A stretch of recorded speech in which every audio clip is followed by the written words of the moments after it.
parti. Ouais, alors Nat, c'est bien, c'est moi qui viens d'interviewer. Yes. Vous voyez, c'est ça le changement et le mouvement, c'est magnifique. Oui. Et donc en fait, là on en discutait, puis on s'est dit qu'on ferait une petite vidéo là, comme ça. Ouais. En complément de tout ce que déjà tu as évoqué Ouais. par rapport à l'écoute de soi, de son ressenti. Voilà. Et donc le sujet c'est vivre à son rythme et être à son rythme, en fait, et voilà, l'écoute de son rythme en fait. Ouais. Alors qu'est-ce que tu pourrais nous dire un petit peu sur ce sujet? Qu'est-ce que tu aurais envie de nous dire? De partager. Ouais. Je me suis rendu compte parfois que de se mettre un objectif bien défini et vouloir à tout prix l'atteindre, c'est-à-dire du coup de se mettre une pression très, très conséquente, crée l'inverse, l'effet inverse. Quand je parle de l'effet inverse, c'est-à-dire que ça crée, ça pouvait générer en tout cas de l'angoisse et des peurs. Et, Du stress, on peut parler du stress aussi. Oui, tout Ouais, à fait, c'est ça. du stress. Ok. Et de ce fait, ça ne permettait pas toujours d'atteindre justement cette vue à long terme. Et je constate que du coup, de partir sur des plus petits pas et de se relier de ce fait à son ressenti et peut-être être davantage dans le présent, cela permettait, cela générait une autre énergie.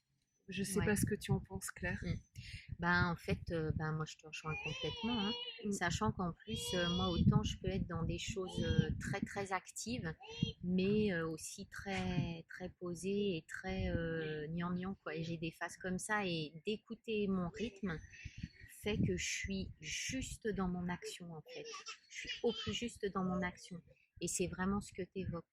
C'est-à-dire que c'est vrai que tu vois, on a le but, on veut y aller et tout, et parfois d'être en dehors de notre propre rythme, de l'écoute de notre rythme, on va pas arriver au but forcément. Et bon, enfin voilà, je vais pas répéter ce que tu as dit, mais de toute façon, ouais, c'est une réalité, ouais, ça. Oui.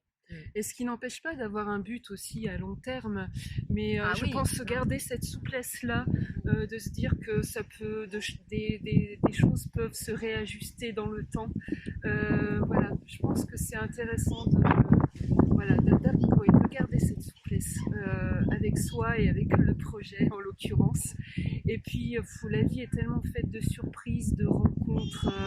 Voilà, qui peuvent peut-être alimenter notre projet ou nous faire un peu envisager une autre voie également, peut-être parallèle, on ne sait pas. Et je trouve ça aussi plaisant d'être avec ce je ne sais pas, garder cette ouverture-là. Voilà. Donc en résumé, on ne se met pas la pression. Tout à fait, voilà. Ne nous mettons pas la pression. Et juste par rapport à l'écolieu et à l'Oasis, là on a échangé un petit peu juste avant.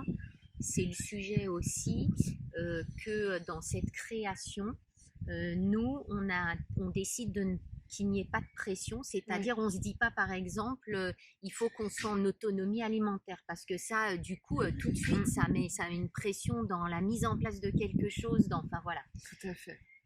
Et vraiment, voilà, moi je me sens complètement alignée dans mon énergie, c'est-à-dire que c'est à la cool mais hyper énergique. Oui, ça n'empêche pas pleinement. Hein, je le ressens fortement comme voilà. Ça également. Tout à fait. Voilà. Ouais.